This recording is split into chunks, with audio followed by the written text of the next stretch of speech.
여러분 안녕하십니까? 뉴스투데이 제주입니다. 최근 이준석 국민의힘 당대표 부친이 제주의 농지를 소유하고도 농사를 짓지 않아 농지법 위반 논란이 일고 있는데요.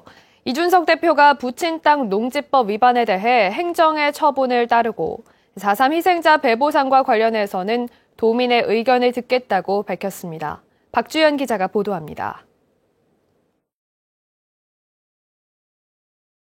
이준석 국민의힘 대표의 부친이 소유한 서귀포시 안덕면 사계리 토지.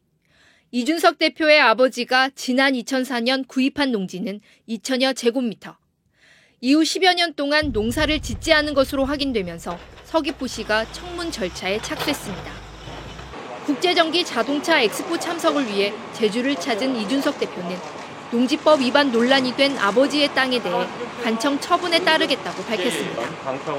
농사를 지을 계획이 있냐는 질문에는 아버지가 귀농을 생각한다면 농사를 짓겠지만 아직 그럴 연령에 이르지 못했다며 아버지가 합리적으로 판단할 것으로 생각한다고 말했습니다. 아버지 친구분들이 주변에 토지를 이미 가지고 계시고 추천하여서 그렇게 하셨다고 하는데 아버지께서 관청의 처분에 따라가지고 그렇게 행동하실 거라고 전해 들었습니다. 내년 정부 예산안에 포함된 4.3 희생자 배보상금에 대해서는 국회 심의에 앞서 제주도민의 목소리를 듣겠다고 밝혔습니다. 특히 진상조사 부분을 강화해 부족함 없는 보상과 명예회복이 이루어질 수 있도록 국민의힘이 노력하겠다고 강조했습니다.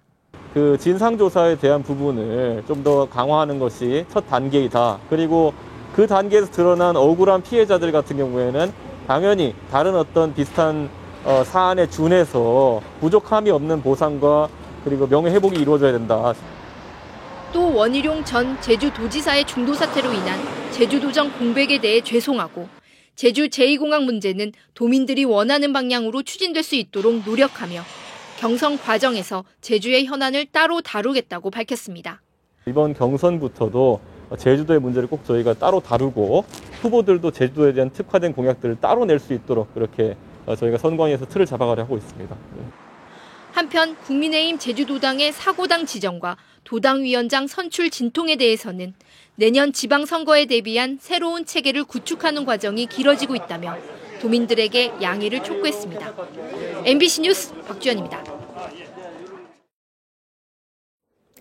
국내 최초 영리병원으로 추진됐던 녹지국제병원에 대한 허가 취소가 정당한지가 결국 대법원에서 가려지게 됐습니다. 제주에 과연 영리병원이 필요한지를 둘러싸고 10여 년째 논란이 이어지고 있는 가운데 영리병원 제도를 폐지하자는 법안이 발의됐습니다. 조인호 기자입니다. 중국 녹지그룹이 제주 헬스케어타운에 만든 녹지국제병원. 내국인 진료를 제한하겠다는 제주도의 조건부 허가에 반발하며 석 달 동안 문을 열지 않았고 허가가 취소되자 소송을 냈습니다. 1심에서는 제주도가 승소했지만 항소심에서는 녹지 측이 승소했고 결국 제주도는 허가 취소가 정당했다며 대법원에 상고장을 제출했습니다. 항소심 판결 내용을 검토한 결과 1심과 2심의 항소심 판단이 너무 서로가 상이하게 달랐습니다. 그리고 의료법 해석에 대해서 이거에 대해서 대법원의 판단이 다시 한번 필요하다는 판단하에 이번에 상고하게 되었습니다. 이런 가운데 더불어민주당 위성권 의원은 영리병원 제도를 폐지하는 제주특별법 개정안을 발의했습니다. 외국인이 도지사의 허가를 받아 제주도의 의료기관을 개설하면 건강보험에서 배제하고 외국인 전용 약국과 원격 의료를 허용하는 조항을 모두 삭제한다는 것입니다. 제주특별법에 따른 보건의료 발전 계획의 기조를 의료 공공성 강화로 한다는 내용도 담겼습니다. 도민들과 국민들이 반대가 많아서 사실상 실효가 없는 법이었다고 생각이 되어지고요. 이 실효성도 없는 법안 때문에 사회적 논란과 사회적 비용을 지불하는 것은 타당하지 않다라고 생각되어서 영리병원은 2006년 제주특별자치도 특별법 제정 당시부터 의료의 양극화가 우려된다며 보건복지부가 반대하는 등 가장 큰 논란거리였습니다. 영리병원 폐지 논의가 본격화될 경우 녹지국제병원에 대한 재판에도 영향을 미칠 수 있어 주목됩니다. MBC 뉴스 조인호입니다. 제주 지역에서는 그제 코로나19 확진자 5명이 발생했고 어제는 오후 5시까지 7명이 발생했습니다. 이 가운데 5명은 제주 지역 확진자의 접촉자, 3명은 타 지역 확진자의 접촉자고 2명은 해외 입국자, 2명은 감염 경로를 조사 중입니다. 최근 일주일간 일일 평균 확진자는 8.14명입니다. 한편 코로나19 예방 백신 1차 접종자는 제주 인구의 58.7%, 접종 완료자는 34.8%입니다. 본격적인 월동 채소 경작을 앞두고 농협이 최근 비료값을 대폭 인상했는데요. 농가들은 농협 측이 영농비에 과도한 부담을 지우고 있다며 인상 철회를 요구하고 나섰습니다. 박혜진 기자가 보도합니다.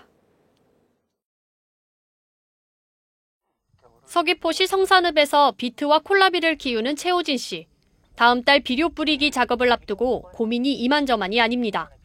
최근 농협이 무기질 비료 평균 공급 가격을 9.4% 올리기로 했기 때문입니다. 최 씨가 한 해 사용하는 비료는 90여 포대, 비료값만 13만 원 넘게 더 부담해야 합니다. 지금 바로 월동 채소들이 들어가는 시기인데 농업의 원 생산비도 못 건지는 이 상황에서 비료 가격 인상 또한 농민들을 무시하는 처사고, 종류별로는 복합비료 12.7%, 맞춤형 비료 11.8% 등으로 판매가 인상은 지난달 18일부터 적용됐습니다. 실제 농작물의 필수 비료인 요소의 경우 평균 인상률보다 높은 14.6%로 가장 많이 올랐습니다. 농협 측은 국제 곡물가 인상 등에 따른 원자재 가격이 폭등해 37% 인상해야 하지만 업계 측이 22%를 부담하기로 하면서 부득이하게 인상을 결정하게 됐다고 밝혔습니다. 국제 원자재 가격이 인상돼가지고 그리고 그 인상 차액은 저희들이 농협이 이제 부담을 했습니다. 그리고 앞으로 원자재 가격이 원활하고 수급이 원활한다면 공급 단가에 반영해가지고 농가 부담을 최소화하도록 하겠습니다. 하지만 농민들은 농협의 이윤이 얼마나 되는지 전혀 알 수 없다며 비료를 포함한 농자재 원가를 공개하고 가격 인상을 철회하라고 요구하고 있습니다. 전국 농민의 제주도 연맹도 가격 인상을 철회하지 않으면 비료와 농자재값 인하 투쟁을 벌이겠다는 입장이어서 적지 않은 진통이 예상됩니다. MBC 뉴스 박혜진입니다. 환경훼손 논란으로 중단됐던 비자림로 확장공사 재개 촉구 결의안이 도의회 본회의를 통과했습니다. 제주도의회는 임시회 2차 본회의에서 비자림로 확포장 사업 조기 개설 촉구 결의안을 재석의원 35명 가운데 찬성 26명, 반대 7명, 기권 2명으로 가결했습니다. 또 제주도와 교육청의 2차 추경안과 4.3 특별위원회 활동기간 연장 결의안, 상하수도 요금 인상을 담은 개정안 등 70여 개 안건을 통과시켰습니다. 한편 비자림로 공사 촉구 결의안 통과와 관련해 제주환경운동연합은 갈등을 중재하고 해결해야 할 의회가 갈등을 부추기는 모양새라고 비판했습니다.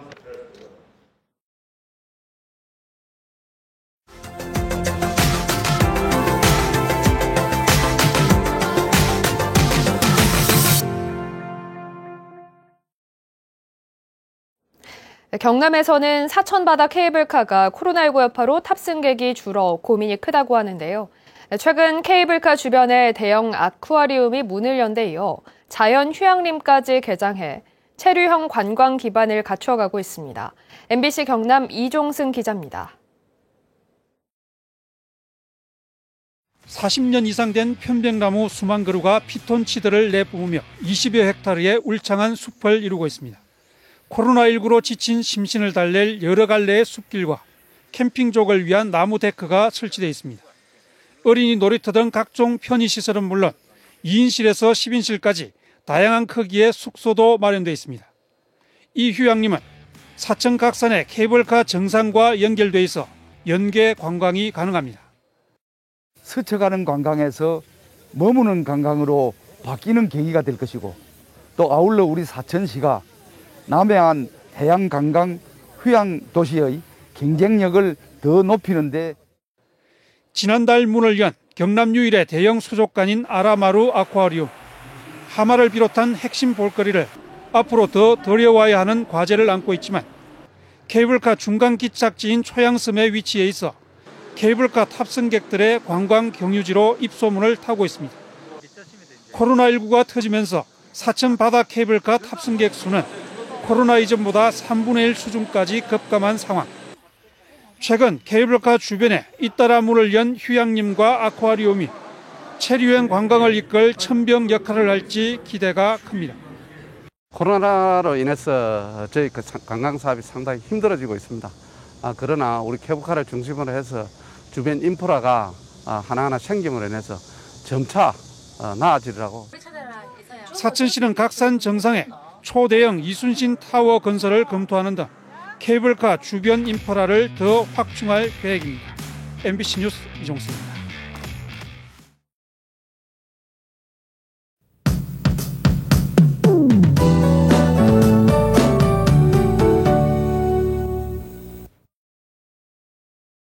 부쩍 날이 선선해졌습니다. 북쪽에서 차고 건조한 공기가 유입되면서 오늘 낮 기온이 어제보다 3도 정도 내려가겠는데요.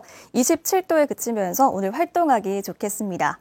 하늘도 대체로 맑겠습니다. 구름 사이로 해가 비추면서 오늘 맑은 날씨가 예상됩니다. 현재 기온 북부 지역 24도, 서부와 동부 지역은 23도로 어제보다 2도 정도 낮게 시작하고 있고요. 한낮 기온은 북부와 동부 지역 27도, 서부 지역은 26도에 그치겠습니다.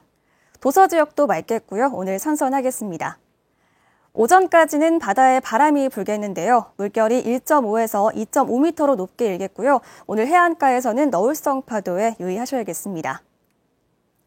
내일도 청명한 가을 날씨를 보이겠고요. 모레인 금요일에는 새벽부터 낮 사이에 비가 오는 곳이 있겠습니다. 한편 필리핀과 관부군 해상에서 태풍 2개가 연달아 발생했습니다. 진로가 아직 유동적이지만 추석을 앞두고 우리나라에 영향을 줄 가능성이 있는 만큼 다음 주까지 태풍 진로를 지켜봐야겠습니다. 날씨였습니다. 방역수칙을 위반해 몰래 영업을 하던 홀덤펍 업소가 경찰에 적발됐습니다. 제주 서부경찰서는 어젯밤 10시쯤 집합금지 조치를 어기고 몰래 손님을 모아 영업하던 제주 시내 모 홀덤펍 업소를 적발해 업주와 종업원, 손님 등 18명을 감염병 예방법 위반 혐의로 조사하고 있습니다. 경찰 조사 결과 해당 업소는 입구에 영업을 하지 않는다고 게시한 뒤 몰래 영업을 하다 적발됐는데 단속을 피하기 위해 망치기까지 둔 것으로 드러났습니다. 올가을 제주 여행을 계획하는 관광객 10명 중에 3명은 이달 후반을 선호하는 걸로 나타났습니다. 제주도와 제주관광공사가 발표한 가을 제주 여행계획 설문조사 결과에 따르면 추석 연휴를 포함한 9월 후반을 선택한 비율이 30.5%로 가장 높았습니다. 여행 이유로는 청정 자연환경이 64%로 가장 높고 해외여행 대체지 33%, 관광 편의성 27% 순입니다. 독감 예방 무료 접종이 오는 14일부터 실시됩니다. 제주도는 생후 6개월에서 만 13살 어린이와 임신부, 만 60살 이상 어르신 등 무료 접종 대상 24만 9천여 명에 대한 독감 예방 무료 접종을 오는 14일부터 529개 위탁 의료기관에서 실시한다고 밝혔습니다. 제주도는 독감 예방 접종이 코로나19 예방 접종과 동시에 진행됨에 따라 대상군과 연령별로 접종 날짜를 구분해 접종 일시를 확인해 달라고 당부했습니다. 해열제를 복용하면서 제주를 여행한 뒤 코로나19에 확진된 안산 시민이 법정에서 고의 과실이 없다고 주장했습니다. 제주도 등이 안산 시민 A씨를 상대로 낸 손해배상 소송 첫 심리에서 A씨는 수십 년 타이레놀을 복용해 고의 과실이 없으며 관련 보도로 자신의 명예가 훼손됐다고 주장했고 제주도 측 법률대리인은 A씨가 확진자와 접촉해 자가격리 통보를 받은 상태에서 제주를 여행했는지 확인이 필요하다고 맞섰습니다.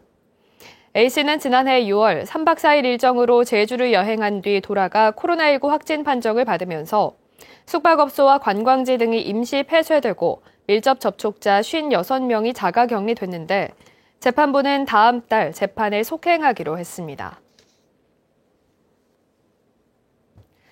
제주 지역 수능시험 지원자가 작년보다 400여 명 증가했습니다.